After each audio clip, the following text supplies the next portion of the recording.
Hey everybody, my name is Rob Phelan. I am known as the Fire Educator online, and I'm here with Cody Berman. And Cody, you got a lot of different titles, so I'll let you kind of go through which one you want to use today. But our topic for today is passive income and entrepreneurship and just kind of raising the income side of the personal finance equation. Many of you are joining us either live from your classrooms or you're watching the replay later.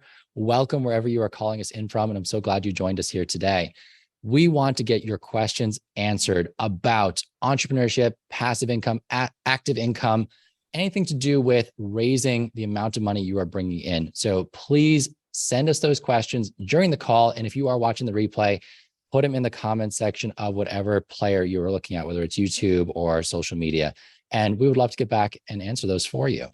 So the format for today, we're going to have a 30-minute live presentation from Cody. I will be kind of interjecting some thoughts and questions along the way just to make sure that we're getting the best information possible. And then the second part will be live Q&A. So my students have left a bunch of questions. They're ready for you, Cody. They've been researching you. They know what they want to ask. And if you guys watching have questions, we'd love to answer those too. But perfect. Let's move forward. Cody, welcome. And who are you? Yeah, it's been quite a tumultuous journey for me. So I wasn't in high school too long ago. I'm 26 now. So I graduated high school 8 years ago. And I was probably just like a lot of you watching and a lot of you who are younger in the audience. Like I just thought I was going to go to college. I was going to get the traditional job. I was going to work for X number of years. And like, that was it. You know, I'd retire when I was in my 60s and have a bunch of money and then go and do all these different trips until I figured out and learned about passive income and disassociating your time from your money. So many of you might work a job at like a fast food place, or you might be like a host at a restaurant, or you might work at a clothing store. These are all examples from my previous life. And you're trading your time for money. You're getting paid, $15, $18, $17 an hour, or whatever it is. And you work 5 hours, you get a paycheck based on what your pay rate is. When everything shifted for me, I actually read the 4-Hour Work Week by Tim Ferriss when I was 19. And he talked about like building businesses and side hustles. And actually in the book, he calls them muses, more commonly known as side hustles today. But he kind of talked about this idea that you could create something, whether it's a business or an asset, that would then pay you in perpetuity rather than trading all of your time for money. So like once I really conceptualized that concept, that's when everything changed for me. And, we can definitely dive into a bunch of different examples and how I've been able to implement that into my own life. But hopefully what I want, like the reason I wanted to come on and chat with Rob today, like I want you guys to just start to think about money a little bit differently, not in the, X times Y equals Z. I want you to think about how you can create all these X's that are going to pay you in perpetuity, regardless of whether or not you're working on them. So that is my goal for the presentation today. Just want to kind of put that out there because hopefully I can manifest that into your brains. Okay, so just quick summary, 2 types of income that most of us will be familiar with. Active income, you are trading your time, your energy, your skills for money, and it's a direct trade. So whatever you put in, you're going to get something out on the other side. Passive income, on the other hand, now there's a lot of different, definitions of what passive is. I think some things get labeled as passive when maybe they are or are not. But the idea of passive income is that you are no longer making that direct trade. You've either front loaded a bunch of time and effort or money into something, and now it's paying you back over time plus more, hopefully. Or you set something up like a system of some sort that is just generating income from you and it no longer requires any thought or attention from you whatsoever. So I want to make sure that that's clear. We have active, we have passive, and we're going to try and make sure we figure out examples for each one, particularly what you're working on, Cody. And we want to see what's something you can do at your age. So as a high school student, what can you start putting in place? Because this is something you can do right now. You don't have to wait until you are in your 20s, in your 30s, in your 40s to start doing this sort of stuff. All right. So Cody, I know a lot about your story. I know you went to college. I know you actually left college and you went into the working world. How long did you last there before you're like, nah, this wasn't for me? Along 7 months. Yeah, I was in commercial real estate lending. I was there for 7 months and I'd already discovered this stuff. Like I mentioned, I was 19 when I read the 4-Hour Work Week. And at the time I was building out like different side hustles. I was like podcast editing. I was doing freelance work. I was building websites. this is all active income stuff, but it was necessary for me to like kind of build those passive things on the side. And I'll get to some like really good relevant examples today. But at the time, this was 2018, I was building a blog and a podcast on the back end. And people might be like, how is that possibly passive income? I think that's a really key distinction actually you made, Rob, is like, it's not active and passive. People like to use those. They're buzzwords. Like I even use passive income because it's easier than saying this income is less active than others. Like it's just, it doesn't quite have the same, ferocity to it. So active income is kind of like a scale. It's linear. So like there's more active income. Like if you're, freelance writing or driving for Uber, like that's super active income. You're not making any money at all when you're not working on it. Now let's use like a super relevant example, because I have some cousins and stuff in high school. They're all watching like Twitch streamers and YouTubers and stuff. Let's say a YouTuber creates a really popular YouTube video and they're talking about like the headset that they use or something, like whatever. They're watching their game. They're talking about like all the equipment they're using. They could create that one video. So obviously that part is active. Like they're recording the video, they're editing the video, whatever. They're posting the video. That part's active. But if that video takes off, now that creator is making money from YouTube ads. That creator might be making money from affiliate links if they're like talking about the headset they're using, maybe some special controller that they're using, some other things that they're talking about in the video. And that video could make them money years into the future. So yes, it's not completely passive, but like that example is far less passive than driving for Uber. So that's kind of what I mean is like it's a spectrum. There's things that are much more active than other things and things that are much more passive. There's no true black and white, like this is completely active, this is completely passive. It's more of a spectrum. Just want to make that clarification. No, that's important, guys, because everything requires a little bit of work or a little bit of money up front. It depends on what you're doing. So you talked about starting those first income streams whilst you still had active income. So like you were working, you were bringing in something, and that allowed you the space and time to start the snowball of these things that would potentially become passive in the future. So you talk about a blog and a podcast like YouTube, guys. Those are great examples of what can become passive income, because what you're doing is you're creating mini products. You're creating content that will live on forever. Like a podcast episode will just stay there forever. And anytime someone goes back and listens to it, if there's an ad in there, you might make money from it. If you're getting paid per listen or something like that, you might get paid for as well. Blogging, same thing. You put ads in your blog post or you put affiliate links in there and you will get paid anytime someone comes back and looks at those. So you're assembling all of these little money makers one after another.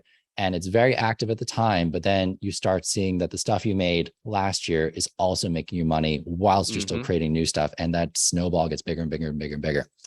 All right. So you lasted 7 months in the corporate world before you said, no, you know what? This isn't for me. I can't take it from the man or whoever it is anymore. What did you do? So like I said, at the time, most of my income, 95% of my income was still coming from active side hustles. I did every active side hustle under the sun. I was doing the computer stuff. Like I was freelance writing. I was doing podcast editing, graphic design, building websites. I was also like buffing boats during the summer. I was delivering food on a bicycle via Uber Eats. Like I was just really like putting the hustle and side hustle at that point. But at the same time, I was building out like these brands. Like I was building a blog, I was building a podcast, and you're right. Like the content was evergreen. So if I had a podcast episode or a blog post take off, I was making affiliate revenue or ad revenue from those things. So I started to build that on the side. And then I started to actually come across digital products, which was a huge shift for me. So creating things like ebooks or printables or online courses on things that I was an expert in or things that I had learned along the way. And, that's the cool thing with those is, let's just use like an ebook as an example. You can create an ebook once and you could sell it to one person or you could sell it to 10,000 people. It's the same amount of work from the creator's standpoint, which is just crazy. Like you don't get that kind of leverage with any other type of side hustle in the active arena. Like you can't drive 1,000 people at once. If you're driving for Uber, it just doesn't work like that. But with something like an ebook or an online course or a printable, your scale is basically infinite. So that was a really, really critical shifting point for me in my side hustle and entrepreneurial journey, was starting to focus more on these like things that I could sell in perpetuity, these things that would make me money, that would live on the internet, evergreen, and then, continue to make money with them on the back end, rather than, doing a freelance writing gig where I deliver the product, I get $200 and that's it. I never receive another dollar. So that was kind of the next like iteration. That was the next step for me, was slowly transitioning into more things that were like, build it and then it's residual income instead of, trade my hours for it, get the paycheck, and then it's over. Yeah. And I think that's the big mindset shift. And that's what a lot of us don't get exposed to in high school, which is why I'm so excited to be bringing Cody to you today. We're very much trained in high school to be like, okay, what's that job you're going to get afterwards? How are you going to trade your time for money later? How much money will that be? We'll budget it. We'll figure out how to maximize it. We'll build wealth. Like there's so much value in the personal finance class you're currently sitting in. But that extra piece is, how do you raise that income level so that the hours you're working, you're getting paid more and more and more per hour, and you're not actually doing any more work? So like Cody said, he tried so many different things. Like I was trying to keep up with how many different things you've listed so far. I think I'm at like 10. It was over 20. I definitely missed a lot. It was like an absolute grind, man. But that's why I am where I am today. Yeah. So you tried lots of things, some very active, some were building for the future, and you probably weren't seeing any money from those in the beginning. Like I know when you start a blog, guys, don't expect to see a blog make money on day one. Yes. It's going to take some time. Same thing with your podcasts, your YouTube channels. Those are money in the bank in the future. Like you're making investments in yourself for the future, but if you stick with it and you've got something that people want, it will eventually start making you money, and then it won't stop, which is the really exciting part. Yeah. Go on, add to that. Yeah. I mean, I think just for like actionable tips, I was just trying to brainstorm while you were talking there, like, especially for high school kids who have such a leg up on anyone over 30 in the technology arena. Like there's just so much stuff that you guys know that even like someone like myself, I'm 26, like I'm not up to speed on the newest stuff. Like you guys are in it. And so just for ideas and like product ideas and content, like if you want to create a video on like this new software that came out that like you guys are super in tune with, but people like me and Rob, maybe we don't know how to use this new thing. That's a great opportunity to, create a YouTube video, create a blog post, create a podcast, create a mini ebook, create a mini course like on some niche thing that you're an expert in. And you might think like it's second nature because you and all your friends know everything about this software or this product that like older people might not know, but like there's just always new technologies coming out. I mean, even in the past couple of years, like you look in any space, like financial, healthcare, video games, like there's just so much new stuff popping up. Like normal people like me can't keep up with it. But if you're like in that space, there's so much opportunity for you to create this type of content where you can make money off of advertisements, off of affiliate revenue, off of direct sales if you're selling like courses or ebooks. So like hopefully I just want to get your wheels turning. Like what kind of information do you have in your heads right now that you could start to monetize, that you could start to create evergreen content on and create these like mini passive income vehicles? And again, it's not going to, change your life overnight. You're not going to make like $30,000 next month, but if you can make $50 next month from something you create, and then that 50 continues to, month over month over month, and then you add another product or you add another video or you add another blog post, and all of a sudden you have like $1,000 coming in every month, and you're only trading like a couple hours of your time for it. That's a huge win. And eventually, like if you can keep stacking those, you won't have to work a traditional job. And that's kind of how it happened for me. Like I started to slowly build up my passive income streams where they started to replace my expenses and then replace my day job income. So now, I no longer have to work on those active income things because my passive income covers the full cost of my lifestyle. Wow. Okay. So what I want to go back on is actually some of the words that you said there, because Sure. High school students, like you may not have heard a lot of these. Cody and I are very much involved in communities of entrepreneurs, personal finance professionals who use these words a lot. First one, evergreen. It simply means that the content is always going to be relevant as opposed to maybe a current event thing. So like if you create a YouTube video about the most recent election, great. It's probably very popular in the week before, week after, but 3 weeks later, nobody's going back to watch that because nobody cares what happened a month ago. Versus like if you teach something about personal finance and you teach like, hey, here's how credit works. That same question is still going to be there a year later, 5 years later, and so on. So that's what we talk about with something evergreen.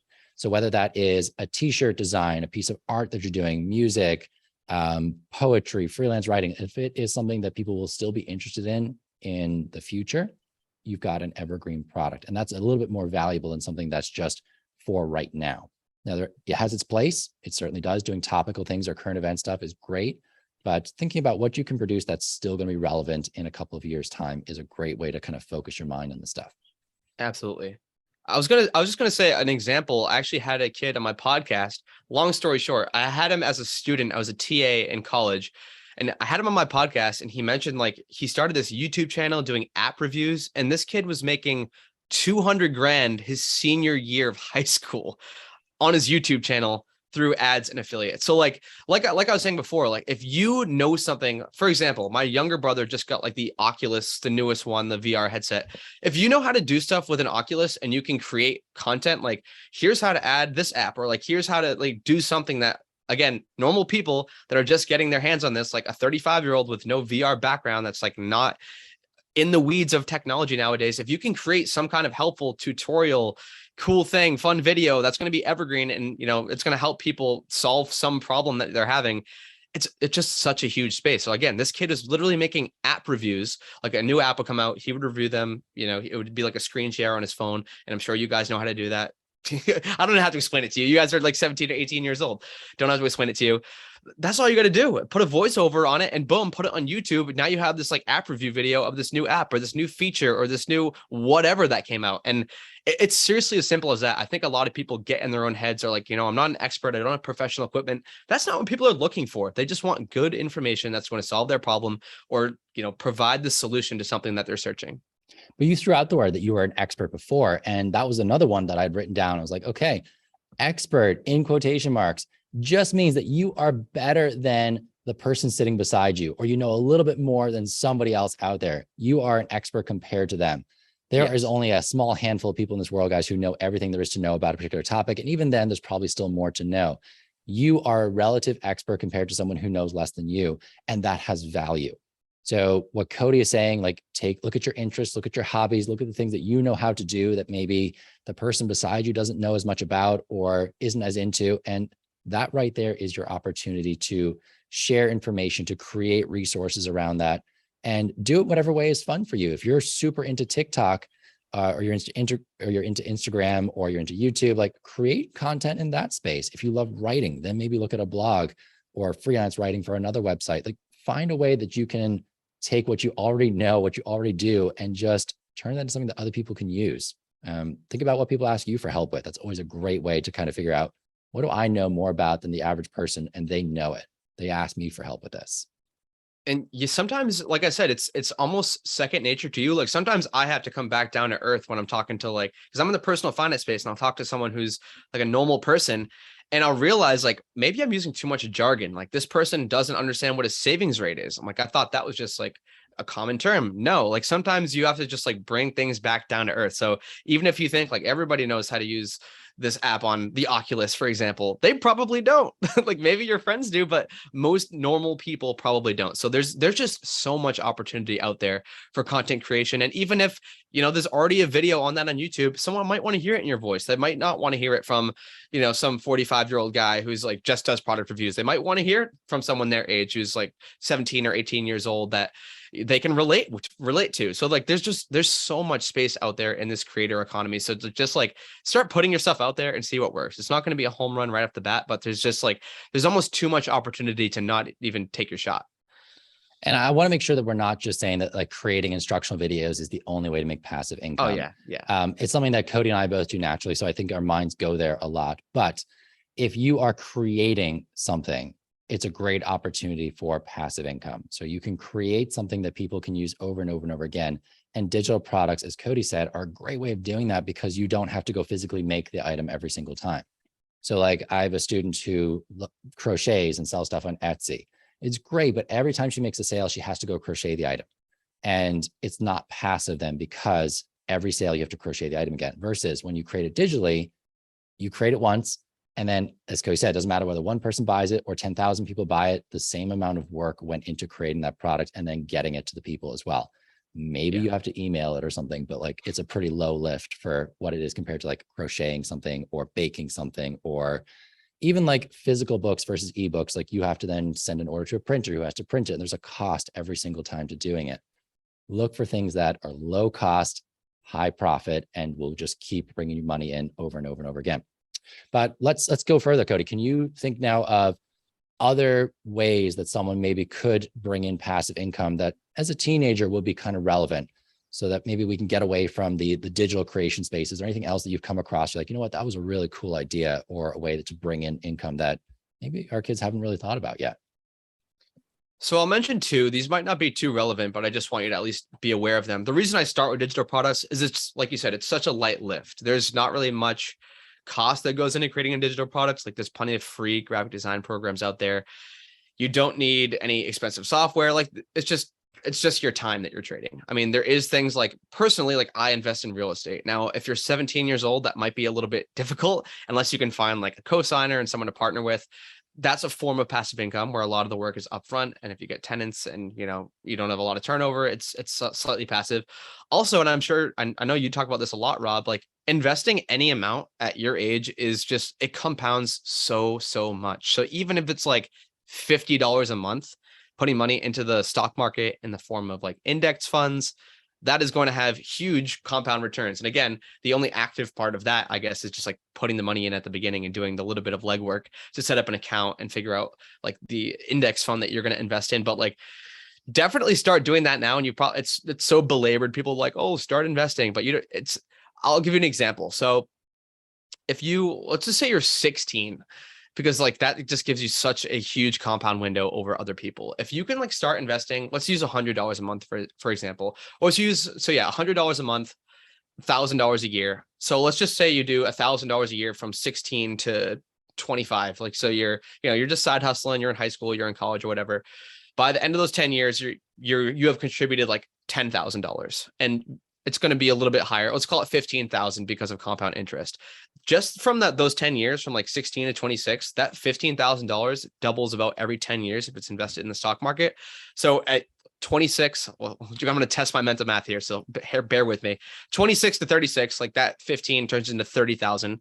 Then at 36, you're going to have 60,000. At 46, you're going to have 120,000. 56, 240,000. 66, 480,000. I think I just did that correctly. You're the teacher, Rob. Let me know if I did that wrong. But like that's $10,000 that you invested over those 10 years from 16 to 26. Like that's not a ton of money. That's $100 a month.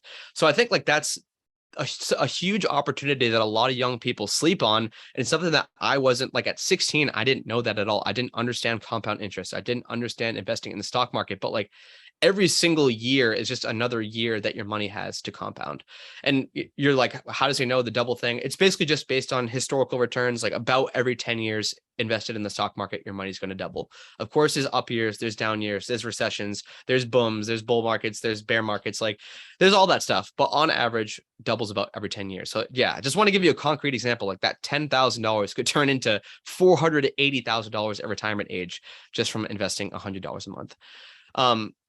Sorry, I know I went on a tangent with those two examples, but I want people to know how important investing is, because I didn't know. And I wish someone told me even earlier than I found out, which I was lucky to find out when I was like 18 or 19.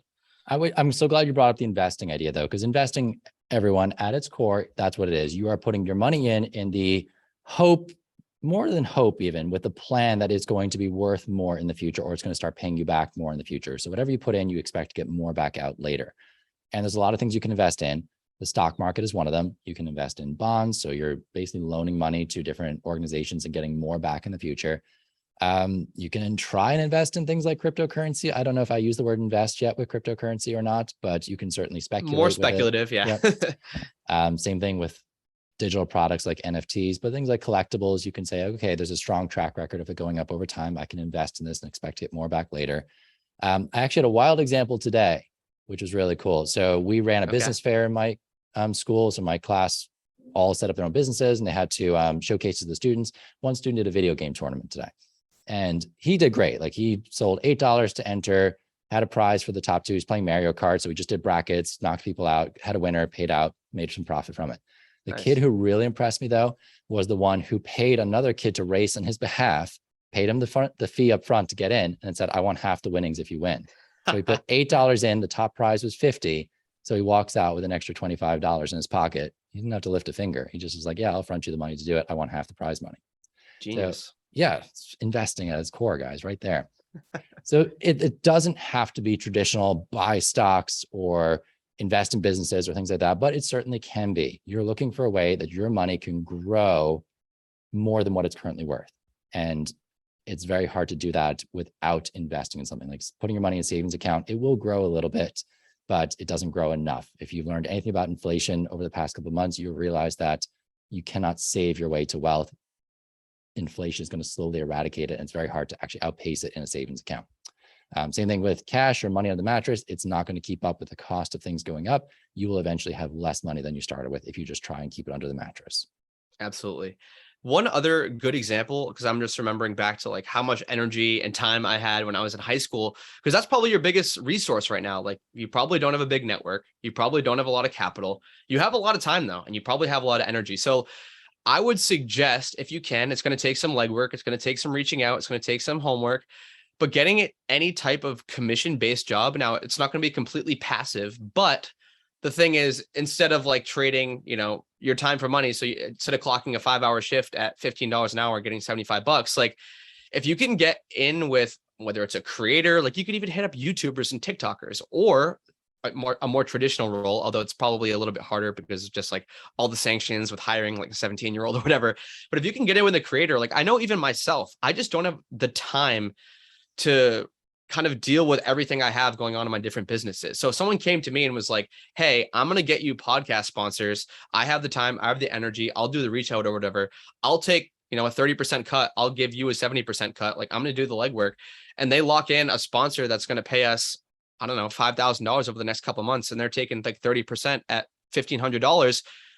That's like one phone call for them. So like, again, it's not passive income, but it's also not active income. It's kind of in that gray area where you're getting paid a much higher ROI because your time is leveraged when you're paid on a commission base. So like there's so many different examples of this, but if there's someone who, if you can get them opportunities, or if you can get them sales, and you get paid based on how many of those opportunities or sales you can close for that person, it's a huge win-win for the creator who doesn't have the time or the resources or the energy to do all those outbound reach outs and stuff like myself.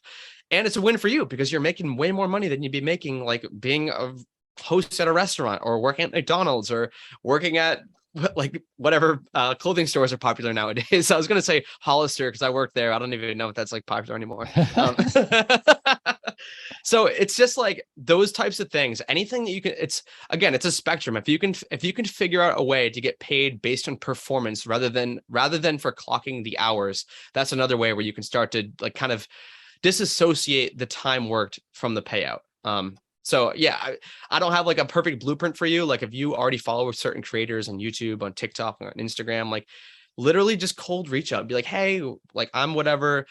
I am just like super hungry. I have the energy. Like and you probably know more about this creator than I do, but like, hey, I'll start to build affiliate relationships with you or with other people. Hey, I'll sell like sponsor slots for your podcast or for your YouTube channel, or I'll reach out to people to sponsor your TikTok. Like this, there's all these different ways where these creators are making money and getting monetized, but they just don't have the resources or the time or the energy to handle all of the reach out and the communication that goes with it. So like, that's another huge opportunity for people like you who have a lot of time and energy to start to step up and make way more than your counterparts who are flipping burgers. So what Cody's really getting to at its core here, everyone, is look for people who have problems and then try and help them solve them. And the more you can do that, the better paid you're going to be. And if you can find things that pay you based on performance, great. But even if you can't, remember, if you go work at any fast food chain, you get paid a fixed amount per hour, no matter how good a job you do, how bad a job you do, how many people come in and buy or don't buy, you just get paid a fixed salary. The people at the top are the ones who care about how many people came and bought, and they're making a percentage of the profits. What you want to do is look for opportunities to help people where you can help impact that number and you can see a piece of it, or at least you can do a lot of these jobs at once. So something that comes to mind immediately is managing social media. A lot of you are expert users and creators at social media. Now, you may not be creating for money yet, but you're good at creating. You know how it works. You know how to do it. You know how to make something that captures people's attention. Look for content creators that you like already, who maybe aren't posting every single day, or their posts just aren't amazing. And you're like, I could really help you with this.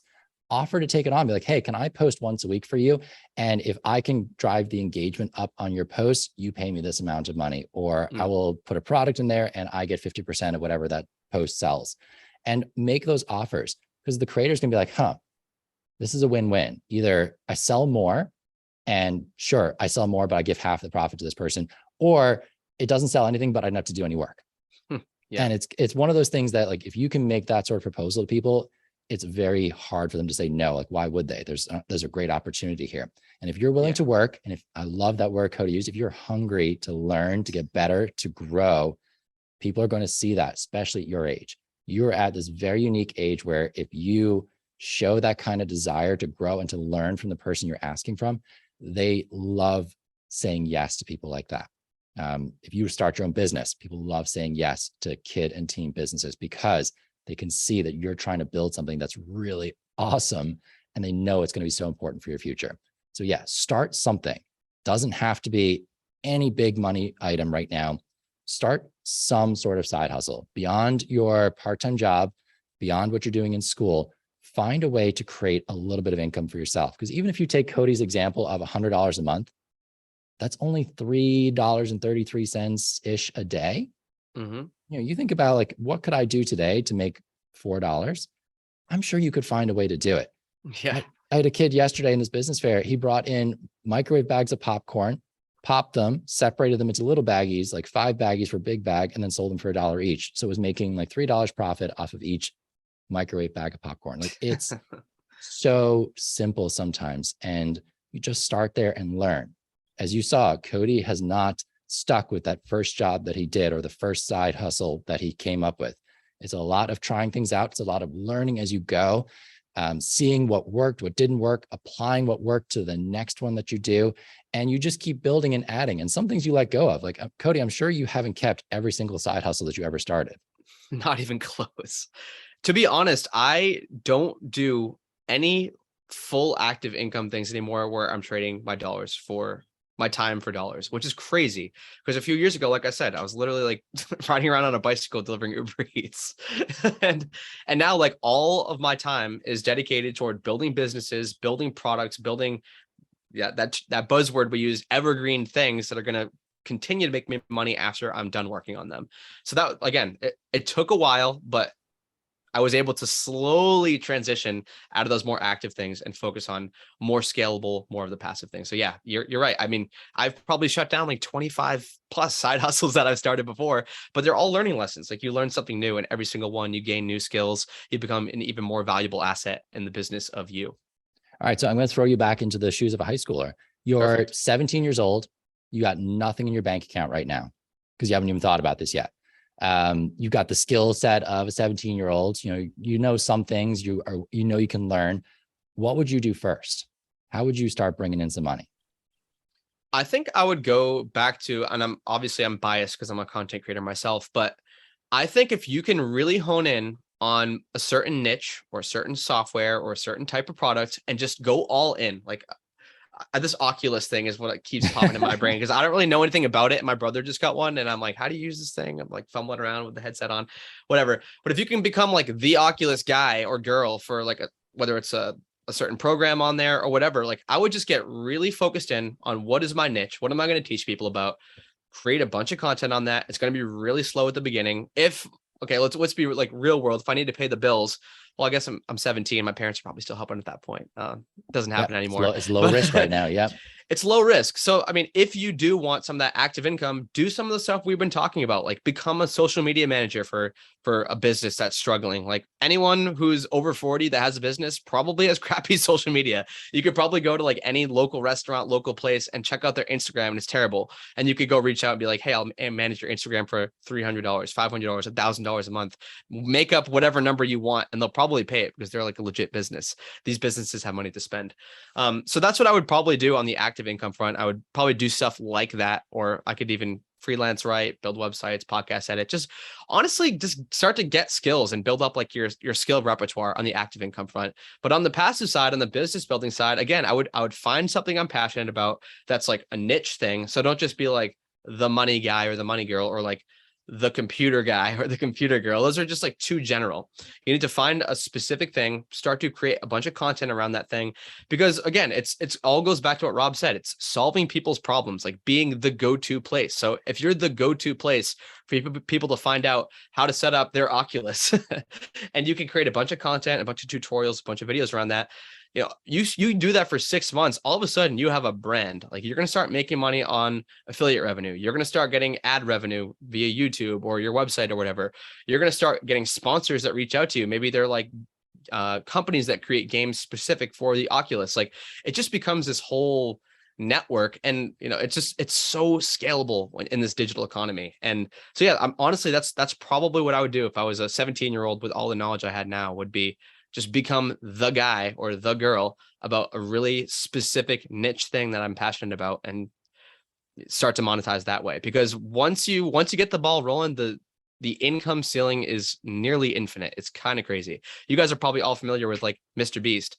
That dude just started creating YouTube videos 10 years ago. He got an offer to buy his channel for $1 billion, and he said no, because it's that valuable. And he's just creating YouTube videos. Like the sky's the limit, guys. So do not sleep on this, digital creation age that we're in and creating content. Yeah. And I would just add in, don't wait for perfection. Start with something, especially if it's creating videos, guys. You will, no matter who you are, you will look back at your first video and you will cringe and you'll be like, man, that was not my best work. No. At your time, it was the best work at your time. And I'm sure you can still would try and perfect it, but you will look back and you'll be like, man, that wasn't great, but I've gotten better. And you can see that growth. And that's what's really important. And I love that Cody said, let's target things that will build skills as well. So look around at what are some things I can do? Who can I work with? So like, what businesses in town am I like, you know what, I like how this person operates. Like if I was thinking about my hometown right now, I know there's a guy who owns like 3 different restaurants downtown. I'd be like, you know what, this guy is more than just a single restaurant owner. He's really trying to think big in terms of business. I bet I could learn a lot from him. Let me see what I can do to help him and bring value. So can I manage social media? Can I manage inventory, like counting things? I can do that. Pushing buttons on a computer. Like what are things that I can do for someone that will add value to them, take something off their plate, and then I can learn from them as well.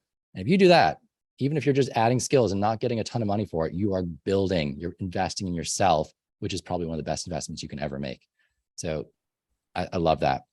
Real quick on positioning, Rob, I meant to mention this earlier, but I know not everyone's going to take action, but for you few action takers out there who are actually going to go out and do this and reach out to creators and local businesses or whatever, again, solving people's problems, you never want to position it like, hey, do you need help with your Instagram? Like that's going to get a hard no most of the time.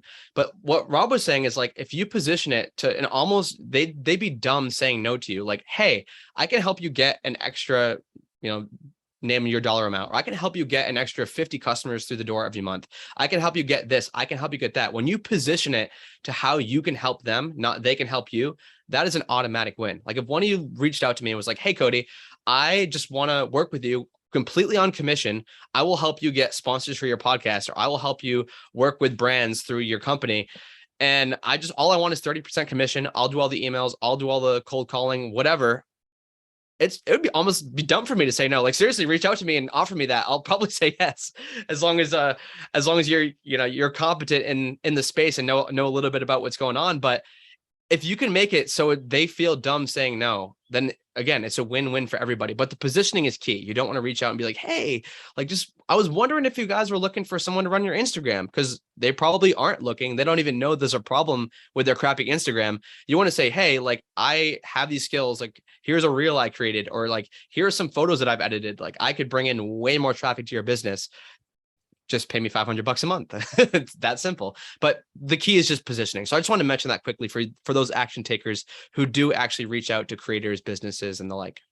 Yeah, it's a great reframe. It usually doesn't work well to point out they're doing a bad job at something, because they probably worked very hard at it and they're very proud of it. So saying how you can add value is a great way to go about it. Love that. Okay, you ready for some questions? I am ready. And if any of you are watching live and you have questions, please send them to me. I would love to answer those. I've got a couple here already. If you're watching the replay, drop them in the comment section so that we can come back and answer those later. Or if you know the answer to someone's comment, jump in and answer it. And then we've got this long thread of amazing content for people and a lot of help. So the first one I've got here is from Caitlin, and it said, how did it feel when you got to that point in your business where you're like, you know what, I'm really doing something special here, and it's not just like trying things out? I think there was 2 critical moments for me. I mean, making my first dollar outside of my day job was just the craziest feeling. It was the first time I'd ever made $1 disassociated from an employer. It's kind of like, before I was literally like flipping burgers, like folding clothes and stuff like that. When I made that first dollar, it was like $5 too. I think it was like a super small affiliate commission on my blog. It was life-changing. So that was like one huge critical moment. And then now that I've kind of become like more of a personality, I'm creating courses, I'm creating a bunch of free content. The messages I get from people, like I've had people quit their jobs. I've had people who have followed my content making multiple hundreds of $1,000s per year. That is, there's no better feeling than getting those types of messages. So it's going to take a bit to get those types of messages and to start to see real impact from your work. If you do want to be a creator, again, there's a lot of other ways to do this whole passive income thing, but it is the most rewarding thing in the world, seeing people take action on what you're teaching and being grateful for all the effort you put in. I love that. Finley wants to know, how did you get started in real estate investing? How many properties do you own, and how does someone else get started as soon as possible? Finley, love it. Is he in high school? He's a high school senior. Yeah. He wants to know, how do you do it? That is awesome, Finley. Okay. So I started investing. How old was I? This was beginning of 2020. I was 24, I think, when I bought my first property. So it is much harder if you're in high school. There are ways to do it. And I've seen people get some creative agreements with people, like whether it's family or someone they met through a community, and done some like creative financing, because it's going to be really hard to get your name on the loan by yourself. Like no bank is going to finance an 18-year-old probably, unless you're in a really specific circumstance or you're in the military. So how I got started though was I bought like kind of like a house hack. So I actually lived in the basement unit of a 3-family, and then we had like 2 units above us. We rented those out. So effectively, like a lot of people will make the mistake of buying a expensive single family home. They're living like the American dream, but they're paying an arm and a leg for it. So me and my fiance, Lauren, we bought this like house hack. That's what it's called when you're living in one unit or living in one room and renting out the rest. And so our housing was effectively zero. And since then we scaled up, we bought a couple of other investment properties. I have 11 long-term doors and I have 2 short-term rentals like Airbnbs. But if honestly, I think education is the most important thing for you, Finley. Like at 18, just get in like Bigger Pockets is a great resource. It's a whole community. They have like YouTube videos and forums and a blog and all that stuff. Like just listen to podcasts, read books, start to get familiar with the landscape, how to analyze deals, like what's a good deal, what's a bad deal, what's the 1% rule, how do you estimate cash flow, like all that stuff. And once you start to get your head around that, then you can start to maybe like look for strategic partners. Like I actually met this kid, Jabbar, who's 20, who bought his first property when he was 20, and he partnered with someone. I forget how he met them. I think it was actually through Bigger Pockets community, but he educated himself first. He met with someone who had a bunch of money, but didn't have the expertise and the education. He had put in his hundreds of hours of education. He's like, I'll manage it. I'll do all the due diligence, whatever. I just need you in the money side. They partnered 50-50 and boom, now they have a deal. So if you want to go that route, Finley, that's what I would suggest for you, especially as an 18-year-old, because the banks aren't too keen to lend to you yet. Really start to educate yourself, and then you can look for like partners down the road. And I'll add in, start building your credit now. So yes, start building your personal credit. So I'm sure you've talked about it in your personal finance class, but there are different ways to build up your credit score, which is going to tell banks that you are more likely to pay back your loan than someone with no credit or bad credit. Look back at the last video I did with Clifton Corbin, where we talked all about credit and building your credit score. It's a great way to find how to do that.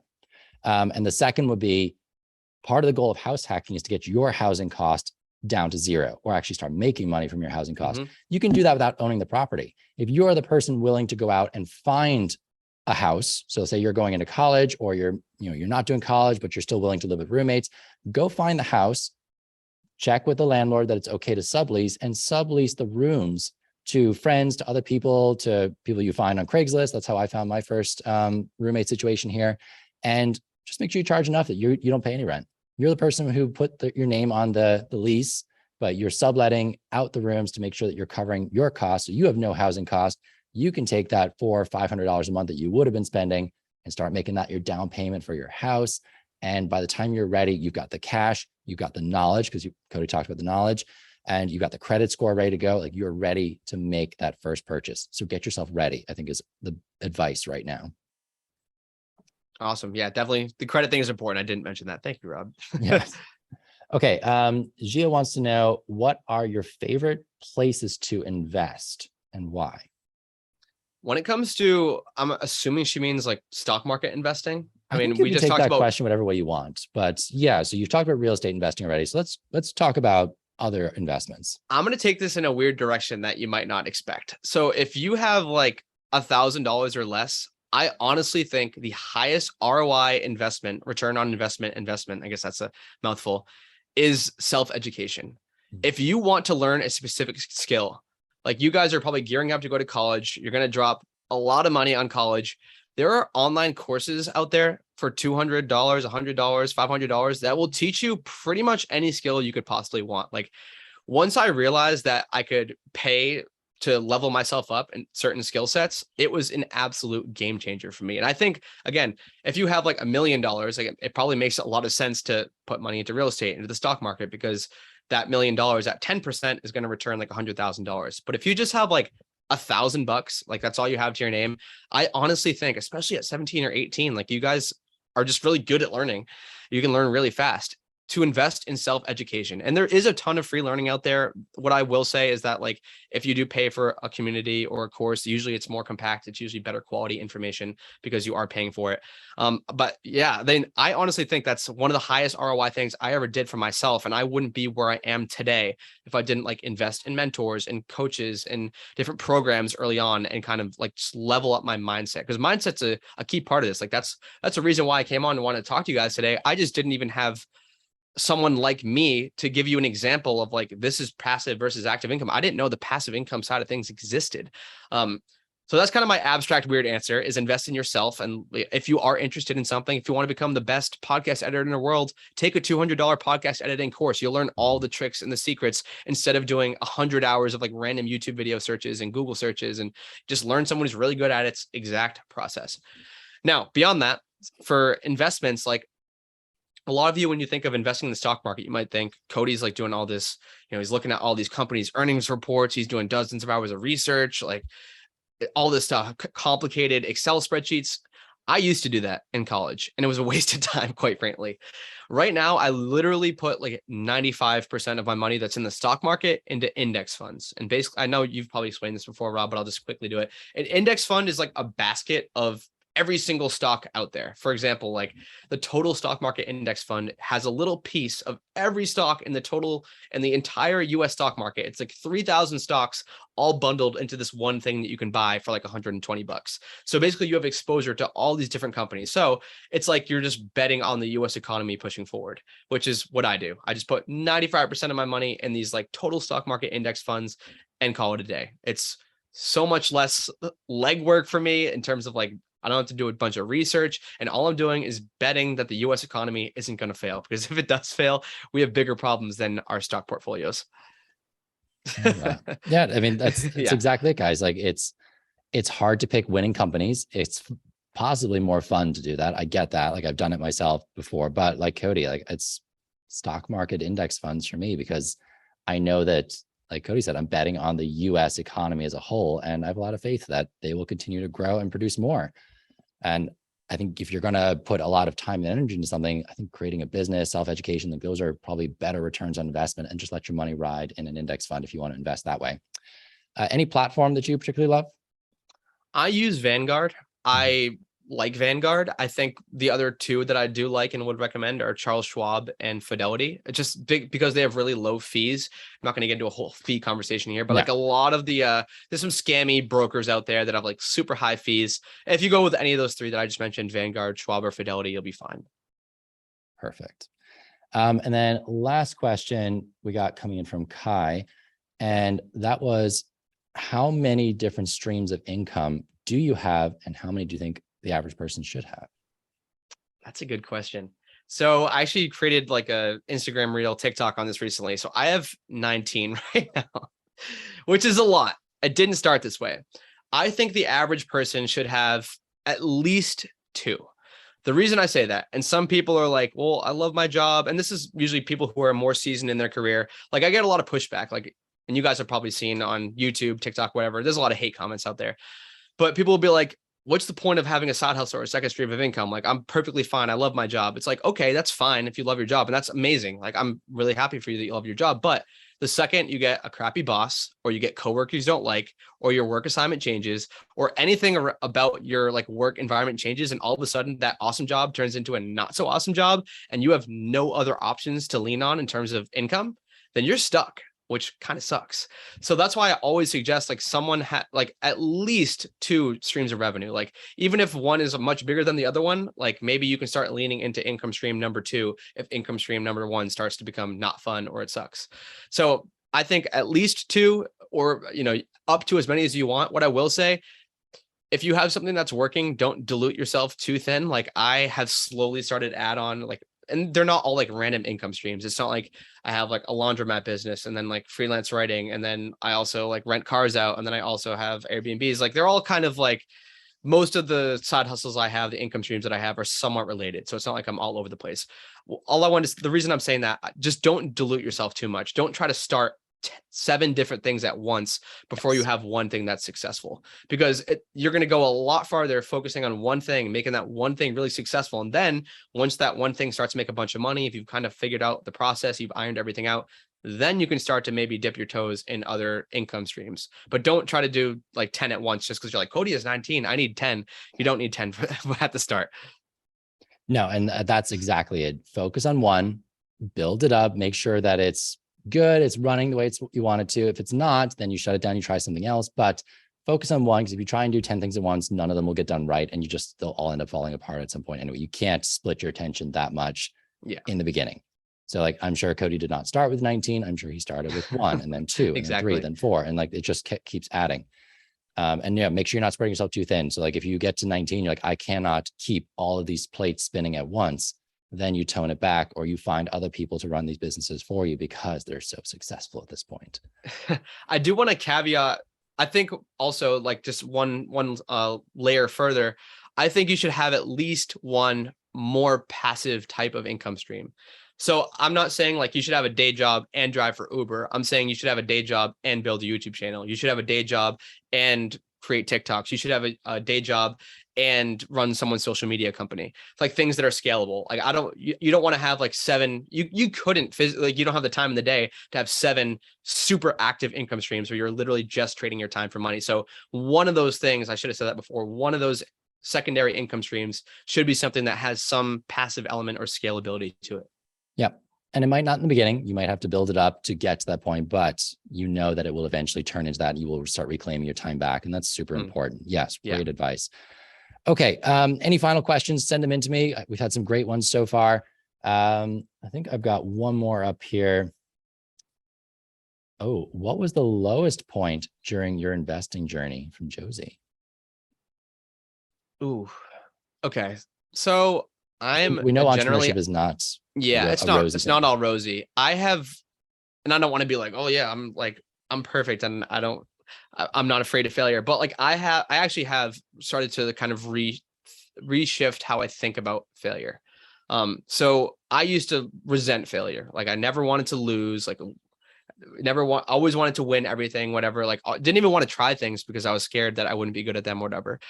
Since then, I've kind of realized that like failing is the only way you get better. But I'm going to give you a real question instead of this like BS abstract answer about like how I don't fear failing, but it is a huge mindset shift. So during our real estate journey, this is probably our biggest like financial mistake.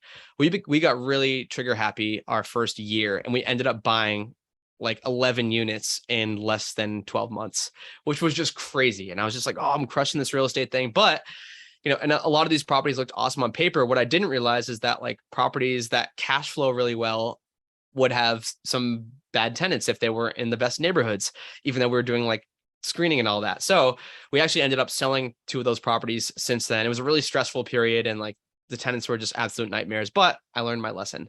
So that was probably like one of the points in my this whole financial independence investing journey where I was at my lowest. I was like, what did I get myself into? Like, this is a huge mistake. I have since got myself out of that rut, sold those 2 properties. But yeah, it's seriously not all sunshines and rainbows. Like you are going to fail. You're going to make mistakes, but the fastest way to move forward is to make mistakes. Like people who are just successful all the time don't learn new things because they're successful all the time.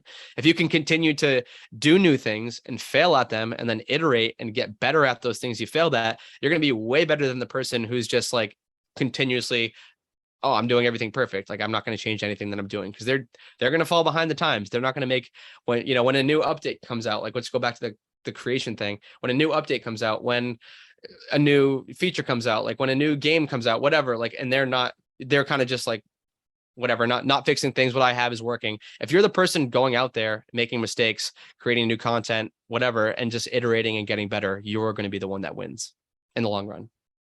Yeah. And I'll add in, you will hear no a lot. You will hear Yeah. no, like not everyone wants what you're selling, especially if you're starting your own business. It's totally normal. I think some of the hardest parts is just getting that first no, getting over it. And then suddenly you start learning from every single one. You start making it better and better and better. So yeah, if you are afraid to start because you think what happens if people say no, go find out. Yeah. There's no risk right now. You're in high school. Most of you don't need the income for anything beyond things that you want. You don't need it for things that you need. Go try it. See what it feels like. See what it looks like. What works, what didn't work. Why do people want it? Why do they not want it? And then learn from that over and over and over again. And you will just continue to add to that skill set. All right, Cody, we are at the top of the hour. So final question. What is your number one piece of advice for teenagers when it comes to managing money or building wealth? I think it's to buy income producing assets. So you guys in a couple of years are going to be faced with some pressure from society, from parents, from everyone you know about, buying the McMansion, buying the new car, like all these things that they're not adding any income to your life whatsoever. If you can start to reframe how you think about money, all the things we're talking about today, and instead of buying like these expense sucking assets, you have income producing assets like a house hack, for example, or maybe you do buy a car, but you're renting it out on a platform like Turo, or maybe you're, investing in your self-education, or maybe you're investing in creating digital products and courses. The more income producing assets you have, the less you have to work. So you can just continue to stack and stack and stack all these different income producing assets instead of falling in the trap that 99+% of Americans and people around the world fall into is, all of a sudden you might be 17 or 18 now, you're 22, you get out of college, you get an expensive apartment or house, you get an expensive car. All of a sudden your baseline monthly expenses are like $4,000 a month and you're just trapped in a job living paycheck to paycheck.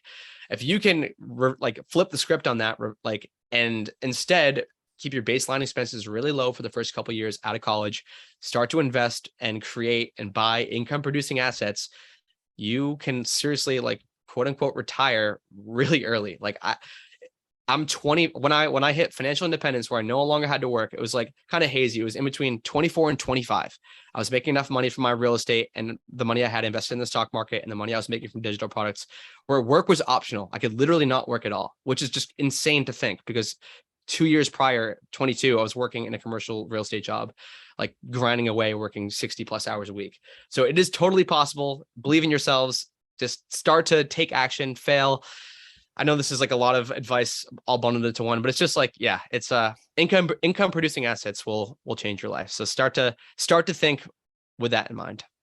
And I love that. That's a great way to end. Cody, thank you so much. How can these teens find out more, follow you, whatever it is, if they want to know more? So if you're interested in digital products, you can check out our website, my business, where we teach people how to create and sell digital products. We have a bunch of free content on there too. It's goldcityventures.com. And if you guys like podcasts, I also have a personal finance podcast called The FI Show, the Financial Independence Show. And that is found anywhere where podcasts are listened to. It's on YouTube as well, if you prefer video. Yeah, follow on social media as well. So whatever way you like to learn, it's great. Start including people like Cody, people who are talking about building wealth, doing well with money, and just surround yourself with people like that in your social media feeds or wherever it is you like to go to learn. If you don't like learning from podcasts or you've never tried it, I suggest you try it. Podcasts changed my life, guys, in terms of the amount of stuff I could learn in a short space of time. All right, Cody, thank you so much once again. Thank you all for joining us live, or if you're watching the replay. And again, leave your comments in the comment section of the video. If you're watching the replay, we'd love to know what questions you have, what you liked, what you didn't like. But thank you so much for joining us today. See ya. Thank you, Rob. Appreciate it.